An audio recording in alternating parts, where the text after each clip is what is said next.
Hello everyone and welcome back to episode 193 of your favourite Formula 1 show. Yes, Knowing Wheel returns, this time out to preview the Azerbaijan Grand Prix. Of course, as always, I'm joined by JB183. How are we doing, sir? Good, yes. Yeah, it's going well. A week into my new job. I can't remember if I spoke about that last week. I think I did. I think you did. But yeah, work from home all day, loving life. Got my own office. Got the artwork behind me. I didn't even tell Matt about that, but that's new for this week.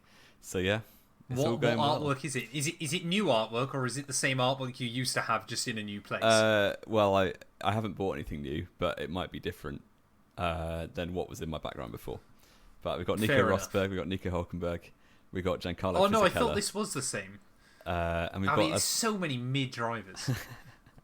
And we've got the coolest thing, which has never been in my background because it's always been above my monitor, but now I've put it behind me, is the Belgium track map thing, which I like a lot. Fair enough. Like well, there we go. That's Jamie's. That's the setup. That's Jamie's room tour. Yeah, there you go. Perfect. Exactly what we needed as we go into this one. But yeah, obviously today is probably going to be a little bit of a shorter show.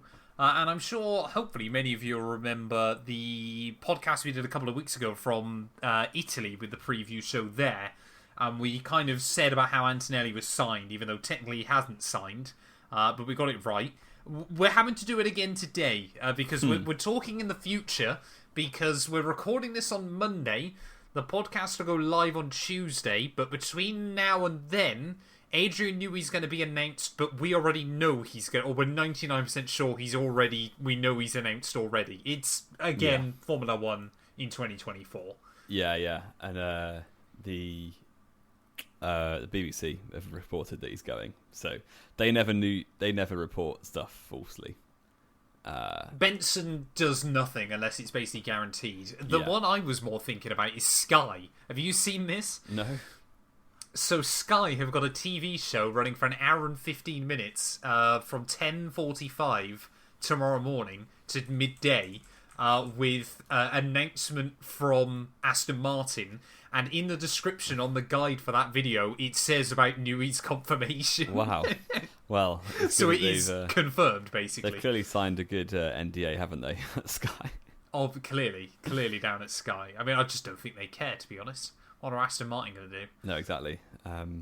But I'm confused where their money's coming from, because is it the top three salaries? Personnel, yeah. Are not included in the cost cap. Top three personnel. You've got to think Alonso's in the top three. Well, is the drivers included in those top three, or is it top three personnel excluded? Maybe it is excluding drivers, in which case that makes more sense, because obviously they've got a lot of well-paid staff, but they've not got, it's not like a Mercedes level of leadership team. Yeah. Given that Lawrence Stroll probably isn't on a salary because he's the owner. Yep, he won't be. I can't remember who else is even there anymore. They keep changing. It's well, Dan Fallows. Dan Fallows is the top guy, isn't he? And who's the? I mean, you'd think they've basically poached Red Bull's aerodynamic team, that obviously has basically put Red Bull in a situation to dominate over the last couple of years. Yeah. And now suddenly those people have left. Red Bull aren't now dominating. Yeah. You got to think, since Newey's left, that was just before Miami, wasn't it? And that was literally the instant. Obviously, Newey's influence is not a race-by-race basis, but it can't have helped. Well, it was. I think that was more coincident, wasn't it? Because it's still about the cross-balance of the brakes, isn't it? The rear pressure valve or something. Yeah. Red Bull have been told not to use anymore. But, I mean, surely... well, there's two things that I think are basically guaranteed in the near future from now. Aston Martin get back to winning ways. Whether Alonso's still at the team by then or not, I don't know. Maybe Verstappen by then. And it probably will be Verstappen by then. And more importantly than that, Aston Martin will be penalised heavily for breaching the cost cap, like financial fair play. In a way, yeah. Yeah. Potentially. It's going to happen. Potentially. It's absolutely going to happen. But I do Lawrence Stroll doesn't care. Fair play to Lawrence Stroll.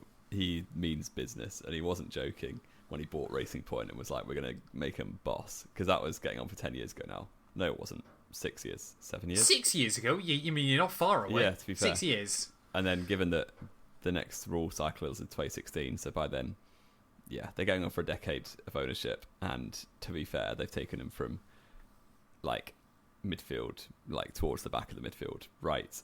Well, preemptively, if they get Newey, get Verstappen, Dan Fallows is there, could they? They'll definitely be in that front pack in my mind.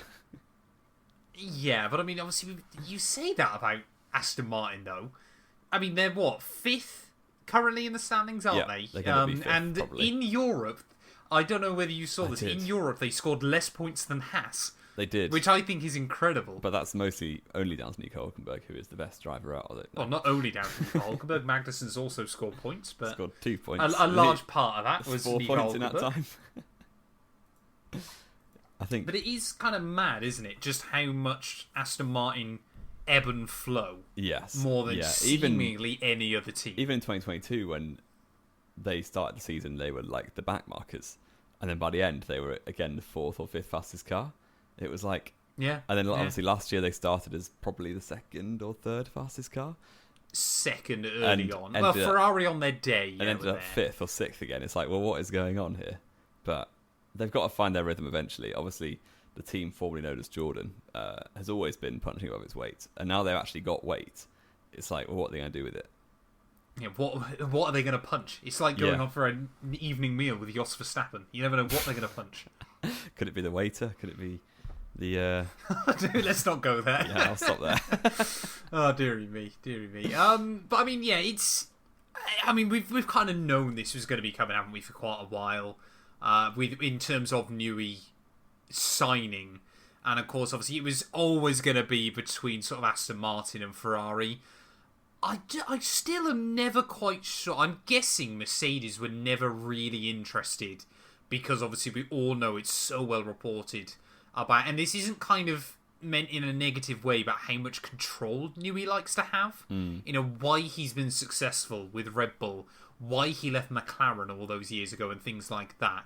It was just kind of about having that control, and it kind of feels like, if you're an Aston Martin and Dan Fallows is kind of leading the way, he'll already be aware of how Newey operates. Yeah. And, I get the sense probably isn't too worried about operating underneath him again.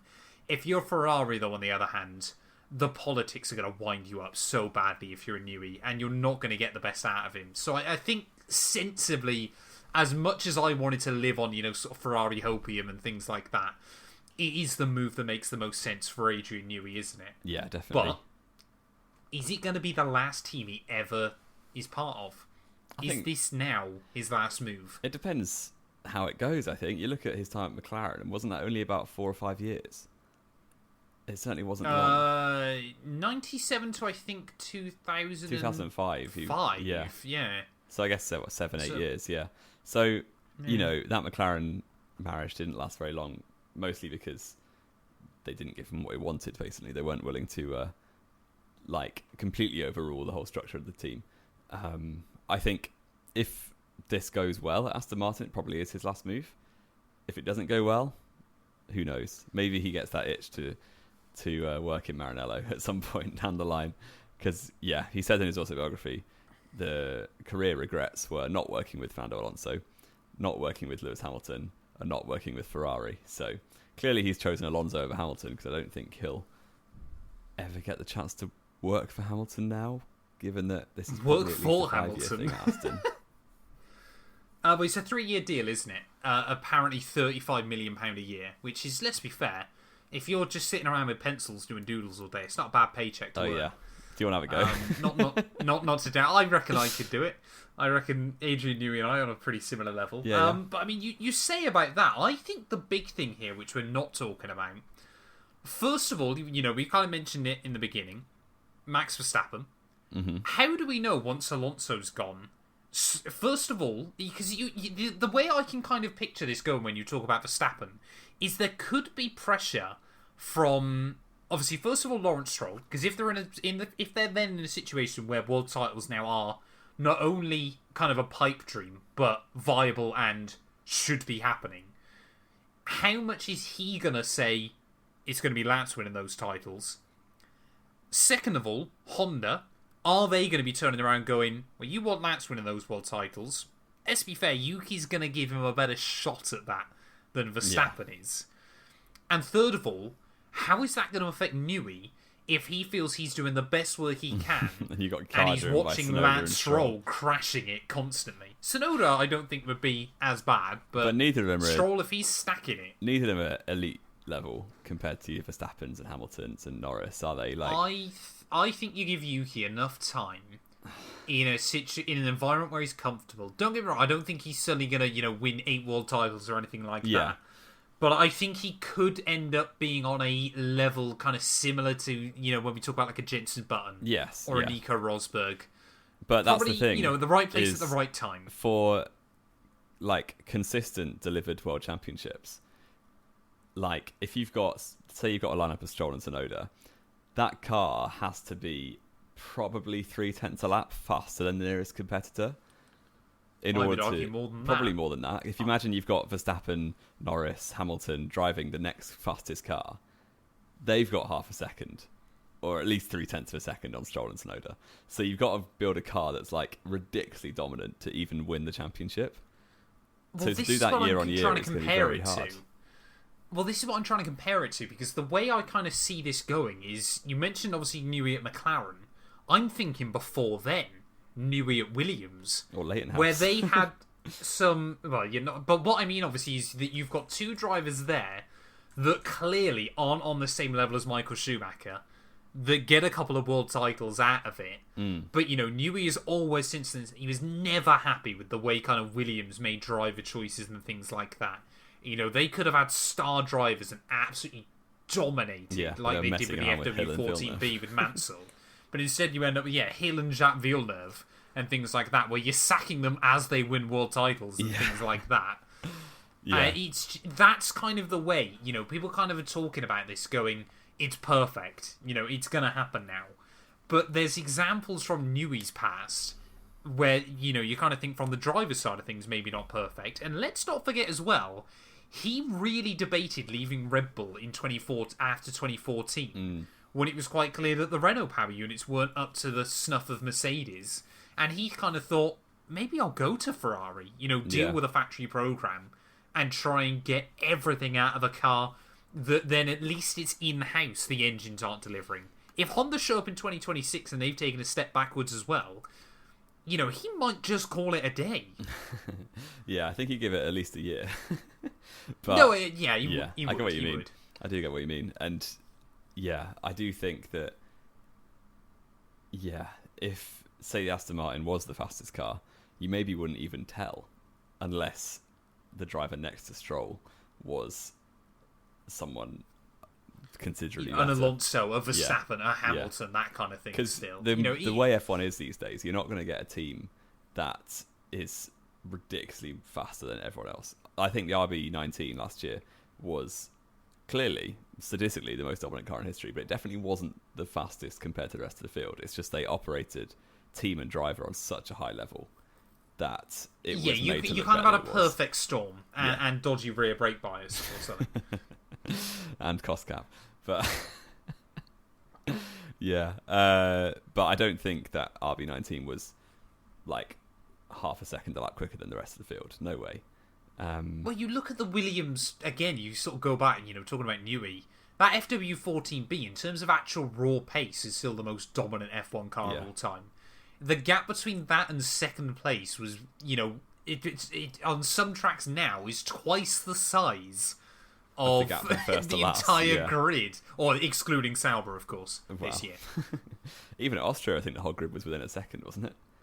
Yeah, exactly. It is. I think people are kind of just saying that Newey now, it's kind of decided that they're going to win world titles. But when you look through history, especially kind of Newey's history inside the sport, it's not quite guaranteed still, is it? It's not quite. They're always going to end up near the front, though, I think.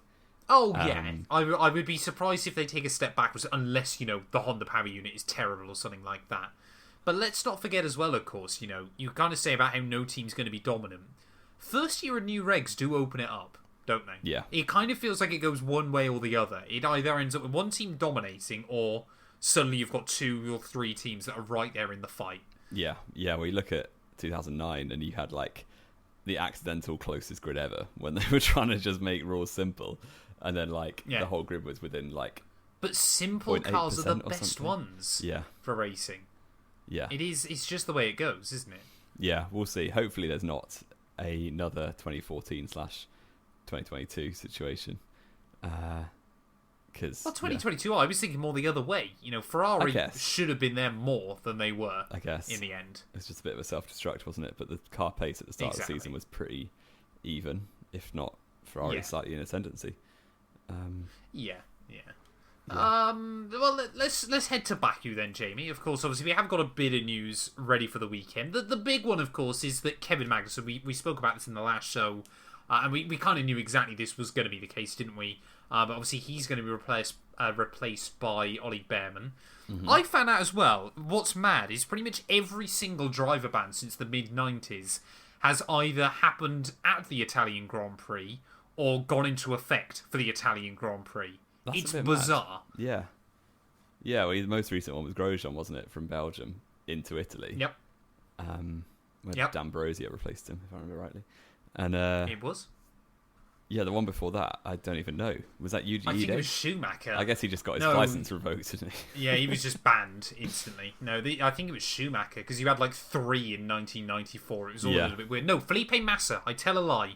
Felipe Massa, really? 2003, I believe, because he got the penalty at Monza, and then Sauber tricked them because it was only applied to the driver at the next Grand Prix, not to the driver at their next Grand Prix. So he just sat out at Indy, and then obviously just got straight back in the car for the next round, and nothing therefore happened. Wow. But yeah, Felipe Massa, 2003, if I'm not mistaken, was the last driver ban before that. But yeah, obviously Ollie Behrman's going to be replacing him. Behrman, not a bad driver at Baku. Took pole all the way back in 2023 in F2 there with broken steering, which is quite impressive. Because this is probably Hulkenberg's worst track. And he's going to be you think he's going to get everyone's going to be on such his back if he doesn't beat Behrman this weekend. Oh, well, he should wipe the floor with him, surely. I mean, the thing is, though, if Behrman does well here, I'm not saying it's out of the realms of possibility that Magnussen won't come back. And I don't think it's a Magnussen and Haas have fallen out or anything, because I genuinely think they're really happy with how he's done this year. Yeah. I think it's more... Yeah, it's why I don't think Magnussen's too phased about it either way, because he's not on the grid next year, is he? And he got a point. He got more penalty points than real points, but he still got a 10th place in Italy, so he's quite happy. Exactly. But I think, honestly, at this point, he's kind of the mindset now of, the team gave me another chance, but I never thought I'd come back to Formula 1 anyway. I've had 2 more fun years with it. I think he's got a lot of respect. I think there's a lot of mutual respect between him and Haas, that they kind of both know for next year it's not the best case scenario. And it wouldn't surprise me if if Behrman has a good race, whether he's close to the points or gets a point or something like that, whether he kind of goes, look guys, let's call it here. I get to finish my career with a point at Monza. And a race ban. That kind of thing. That's very Kevin Magnussen. a bit like Jenson Button with his penalties. You kind of think, I want to do what's best for you guys because you've given me opportunities again and again in this sport. I don't think he's that selfless, personally. Really? I think he'll absolutely be back for the next you don't give him enough credit. I mean, I don't think I'm not saying he's a nasty guy, but F1 drivers only get to F1 by being pretty selfish throughout their whole career. So yeah, he's not going to just walk beside. I mean, it would be hilarious because then you've got the notorious duo of Magnussen and Grosjean just ending their careers in such a Magnussen and Grosjean way.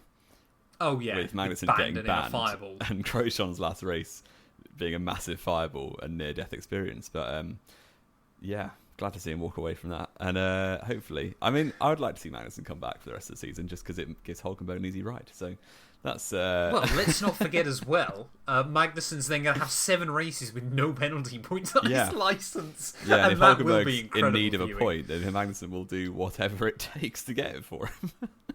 I mean, it's kind of wild, isn't it, when you think, why on earth are either Haas driver trying anymore?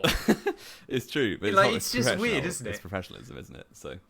Oh, yeah. At the end of the day, you want to drive the best you can as well. At any given occasion. But yeah, Baku is probably Hulkenberg's worst track. I always dread coming and watching this race as a Hulkenberg fan because, you often end up with him in a wall when he's on for a podium twice in a row back in 17 and 18. Wasn't it? So that was not fun. That brings us kind of into our quiz. I'm going to shoehorn it in there. Okay. We're going to wind the clock even further back, Jamie, than 2017. Okay. We're going to go back to the inaugural Azerbaijan Grand Prix, or European Grand Prix. Back in 2016. Your quiz today, there's no time limit to it, so I think you can already guess what it's going to be. Just name the order. You have got to name me every driver that scored a point, but if you get one wrong, it's over. You don't have to do it in order. This is a good season. You just have to name me the 10-point scorers. As you can tell from what's behind me, I quite like 2016 as a season. So You did. The race winner was Nico Rosberg. Yes, correct. Fun fact, Jamie, quickly before you continue, can you name me the only ever repeat winner in Baku? We did this as a quiz on the community tab last week. I know that for the first 6 years there wasn't any. So wasn't it Sergio Perez? Sergio Perez still is the only repeat winner of the Azerbaijan Grand Prix. Crazy. Sorry, I'll let you carry on. Yeah. Second was Sebastian Vettel. Correct. German 1-2. Third place was Sergio Perez in the Force India. Was that the last German 1-2? No, there was probably another one in 16, wasn't there? Since then. Oh, okay. Or since then? I'm trying to think. Germany's got no decent Rosberg retired. Hulkenberg's never had a podium, as we know. So that probably could have been the last German 1-2. It would have only been in 16. I don't think Vettel finished second that much because he didn't win any races. So. No, he didn't, did he? Yeah. Fourth place. Sorry, you've got Rosberg and Vettel. I've got the top three. It was correct. Well, Hamilton finished fifth. Correct. So that's fourth was Kimi Räikkönen. Correct. That's 5. Now this could be problematic because, like I said, you don't have to do it in order. No, you just got to get the drivers. But 6th, 7th, 8th, 9th, 10th in 2016. Because you got the likes of the Williams drivers are probably in there somewhere. I might just fall on my sword here. I'm going to say Hulkenberg. I think he got low points. Correct. Yeah. He did. He came 9th. That's 6. The Red Bulls are probably around there too. Maybe it was just the Williams and Red Bulls. I don't think the Toro Rossos would have got any. Or the Haas. Well, it could have been Grosjean maybe, but I won't say that. I will say, to play it safe, Valtteri Bottas. Correct, he came 6th. Felipe Massa. Correct, he came 10th. So what am I missing? 9th. You're missing 7th and 8th. 7th and 8th. I'll just go for the 2 Red Bulls. Ricardo Verstappen. Bang on! There we go. 10 out of 10. It was only when we were going through that, so I thought, actually, it's a really bad quiz. You've asked me to name the top 5 teams. It was just the big 5 teams from that year. Yeah, well... You mentioned the Toro Rossos. Quite interestingly, actually, I noticed during my research for this quiz, both of them had suspension failures at separate points in the Grand Prix, which is quite impressive. Yeah. I believe that was probably Hulkenberg's one of his only points at Baku ever, because he is genuinely not very good there. And He's pretty terrible there. 17, 18, when you think when you think Perez finished 25 seconds off the win, Hulkenberg was almost a minute behind his teammate. Yeah, he went out in Q1 because he crashed in qualifying. he went out in Q2, he was P12. Q2, sorry. Perez qualified in the front row that race and had a 5-place penalty and still got a podium. He did. Yeah, but Force India were probably legitimately the second fastest car that weekend. Probably were. And Hulkenberg could still only come P9. Well, he's not very good at Baku, so... He's just not very good when he's got a good car. Got to allow it. You did well there. You did very well. Thank you. Yeah, his only ever points finish at Baku was the first one. Wow, that is insane. I mean, could he return to the points, Jamie? Yeah, for the first time in almost a decade. He's going to finish P8. Let's go. He's going to finish P8, you reckon, this weekend? Yeah, there'll be some chaos. Fair Hamilton enough. will crash. I like it. Why will Hamilton crash? He'll get taken out by somebody, probably Perez. Fair enough, probably. Yeah. Probably. I mean, surely this is going to be where Perez returns to winning form. Becomes that 8th winner of the year. Becomes the only driver to win 3 races at Baku. Exactly, yeah. Extends his margin. That. I mean, if anything, when you look at the data, Sergio Perez is the dominant driver at Baku. Yeah, he's got to be odds-on favourite. He owns these streets. Surely, yeah. If you stick a £5 on him, you're going to win £5.10 if he comes out. Actually, what, Jamie? You always do the betting odds. What are the betting odds for Sergio Perez this weekend? Race winner Baku. I would genuinely be intrigued to know. I reckon he's about 25-1. Genuinely, let's have a look. That can't be a bad punt. Verstappen is 4th favourite. That's mad. Yep. Perez is 8th favourite, as you would expect. Yep. Yeah, he's about 25 to 1. Oh, fair enough. That's not bad. Laverick's at 50 to 1. Have that. There you go. Oh, baby. I'm going to win me some cash. I wouldn't recommend betting, especially if you're not over 18. No. It's illegal if you bet under the age of 18 in this country, Jamie. So wise words there. I never have in my life. I've never put my own money in, sport. But I have won a free bet and used that. But yeah. Fair enough. Actually, I tell a lie. I bet on horse racing a few weeks ago. I won 40 quid from a £2 bet, and I still don't know how. Did you keep that 40 quid, or did you rebet it and lose it? No, I kept it. Oh, well done. You probably were the only people in the world to have made money from gambling. I've made money from both gambling and McDonald's Monopoly as well, fun fact. Wow. I bought fries once, won £20 credit. I can't even remember where it was. And never bought anything again, so wow, there we are. There you go. I'm cheating the system. Or winning the system. Winning it, yeah. I guess. Fantastic. What else? There's not really a lot else to talk about, is there, Jamie? It's been quite a quiet week. Apart from, I guess, predictions? Yeah, very quickly. Who's driving the Haas at the next race after Baku? Behrman or Magnussen? I'm going to say... Oh, I've said it this show. It's probably not right, but I'm going to say Behrman. Why not? Fair. You're a mug. It's going to be Magnussen. Well, I'm only saying that. I'm going to have to double down on what I said earlier true. on. So we're going with it. Fair play. The Sauber seat is the only one available. Oh, yes. Which is a shame for every driver who's not currently got a seat. It's not the only one available. There's still a V-Carb seat next to Sonoda. Oh, yeah. I think I'll go to Lawson, if you ask me. I think Perez will get dropped. I hope it's Lawson. Ricardo will come in at the end of the season to Red Bull. I hadn't even really thought about Perez going, alarmingly. That's I suppose there's, Red Bull as well. Do you think Ricardo's going to get the Red Bull seat? Surely not. I think he will, but it won't do anything. Surely not. He won't do anything in that Red Bull seat, but he's not Sergio Perez, so that'll please everyone. Well, not the Mexicans, it won't. Yeah, but, I'll stop myself there. But, yeah, the Sauber seat, who's it going to? We've got a load of options. Basically, name a driver. Well, in my head, you've got, obviously, Bottas. The hopium in me says Joe, but obviously not. It's not going to be Joe, man. Get over it. You've got Bortoletto, McLaren Junior. Apparently. Zane Maloney, who is Sauber Junior. Apparently. Teo Porcher, Sauber Junior. That's the one either him or Bottas is what I want to see. Felipe not Drogovic. Schwartzman. Not Felipe Nasser, surely. Robert Schwartzman is the other Felipe Schwartzman. Yeah. It's the other one. I don't think Schwartzman's in the shout, is he? It was just because... He's done FP1. He did FP1, but he did one FP1, Jamie, but that was more for Ferrari than anything else. Fair. Well, that was just for Ferrari, I'm pretty certain. I mean, he can't really come into Formula 1, can he, unfortunately, because he's got 2 passports, and they're Russian and Israeli, which is quite unlucky for him as a person, but not really a good start. He's going to struggle with that. He could enter as independent, but I'm not sure that's allowed, is it? No, I don't think you can. I mean, could you race as like the FIA? No flag, didn't he? Yeah, but he was never going to really stay there. He was pretty much guaranteed immediately he wasn't going to be there, wasn't it? Because also we had all that stuff a few weeks ago, didn't we, with Ural Kali back at Zandvoort? Yeah, they impounded all the Haas stuff, didn't they? Yeah, Dutch court, because of course the Dutch will deal with all that dodgy stuff. Yep, goodbye to our Dutch viewers. I mean, if you were to put money on it right now, Jamie, who would you say is in that second Sauber, Audi, whatever we're calling it, seat next year? I think if Bortoletto wins the championship, he'll get it. Wins the F2 championship. I'm going to say Bottas. I don't think Bortoletto's going to win F2, though. I think if Bortoletto doesn't win F2, it will be Bottas. I think Audi are going to be... I feel like Audi next year... Obviously, because it's going to be one fresh face in Hulkenberg. I think they just want stability still, because that team is just sinking at the moment.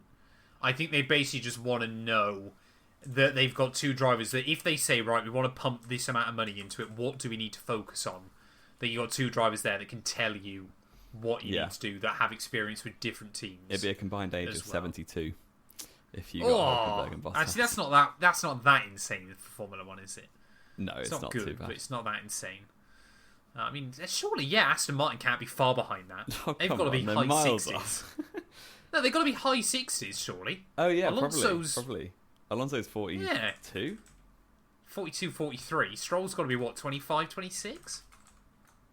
Lance Strulovic. He's 25, yeah. So what's that? So 68? 67, 68? Yeah. There you go. So it's not that insane. I mean, Fair. Mercedes next year aren't going to be a million miles away either. They're What, going to be with an 18-year-old? 66, aren't they? Sorry, not Mercedes, Ferrari even. I'm thinking of Lewis. I'm always thinking of Lewis. Yeah, fair. Yeah. Let's wrap it up then, Jamie. Let's do predictions as our final little bit. What are the scores on the doors? You're Seriously, battering me. It needs to be a big I'm comeback here. slapping it this year and I love it. Where are our scores? So you're on 61, I'm on 53. That's absolutely shocking. Oh, a perfect weekend required for Jamie to even get back in the fight. Yeah. I will say Charles Leclerc on pole. Damn. I'll say Lando Norris to win the race. Okay. Oscar Piastri P2 and Okay. Charles Leclerc P3. I have given up on that Okay. pole, and it's going to be Fair curtains enough. from I here like on in. it. I like it. I'm going to have to obviously go alternate then. I'm going to say Lando Norris pole. I want to say Lando for the win, but I don't really feel like I can necessarily. I'm going to say Charles Leclerc win.